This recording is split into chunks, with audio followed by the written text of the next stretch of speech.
Pandemija koronavirusa predstavlja najveću globalnu zdravstvenu pretnju u poslednjih 100 godina.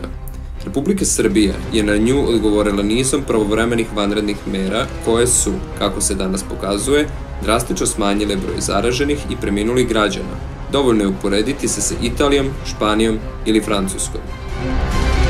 3. aprila u Srbiji je epidemijska kriva počela eksponencijalno da raste, odnosno broj obolelih na dnevnom nivou počeo je da se utrostručava.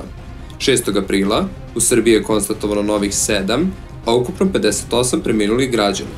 Otkriveno je 292 novo obolela, čime se ukupan broj popeo na 2200. Istog tog 6. aprila, Beogradski centar za ljudska prava Vesne Pešić pompezno je izdao sramno saopštenje tvrdeći da će svi građani koji krše policijski čas biti abolirani posle ukidanja vanrednog stanja. U emisiji Insider, pravnik Vladica Ilić iz Beogradskog centra za ljudska prava nastavio je da paušalno osporava osnovanost i opravdanost vanrednih mera, tvrdeći: Mi smo i pre toga skrenuli pažnju da sama naredba ne može da bude ustavom dozvoljen osnov. Naredba ministra unutrašnjih poslova nije ustavom dozvoljen osnov za odstupanje od ljudskih prava. Mi smo hteli da skrenemo pažnju da će ovo sve koštati državu i da će svi ti ljudi nakon ukidanja vanrednog stanja biti, opet ću žargonski da kažemo, oslobođeni. Dakle, postupci će morati da se obustave jer neće moći da se pravnosno reše. Nacionalna avangarda postavlja pitanje na osnovu čega Vladica Ilić kategorički tvrdi da su vanredne mere neustavne. Pitamo ovo jer se zna da je Beogradski centar za ljudska prava 31. marta podneo inicijativu Ustavnom sudu za ocenu ustavnosti uredbe o merama za vreme vanrednog stanja i naredbe o ograničenju i zabrani kretanja lica na teritoriji Republike Srbije.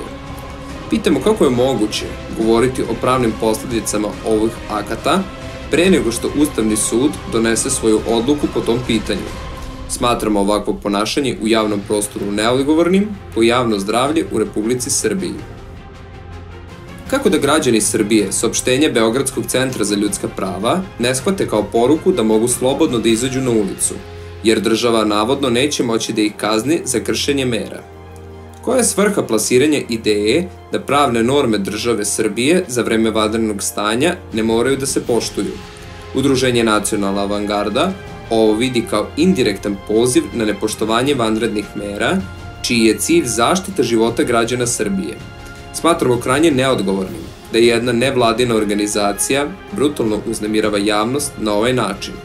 Preispitivanje vanrednih mera vidimo kao skrivanje politikanskih motiva iza formalno pravnih rasprava od strane pojedinaca.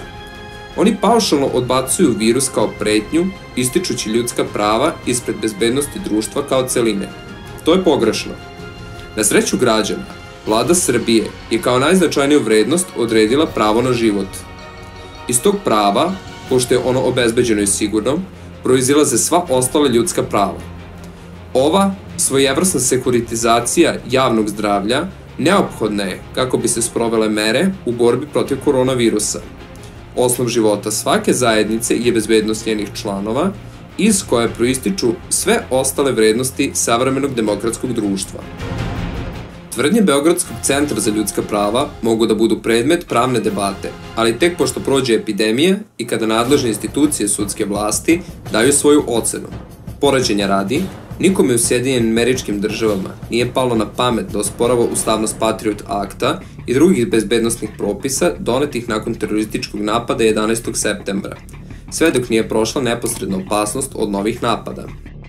Udruženje Nacionalna avangarda je saglasno sa zaključkom da borba protiv pandemije koronavirusa nije pitanje ljudskih prava, već pitanje opstanka civilizacije u kojoj živimo i pozivamo celokupnu zajednicu građana Srbije da stane iza mera države.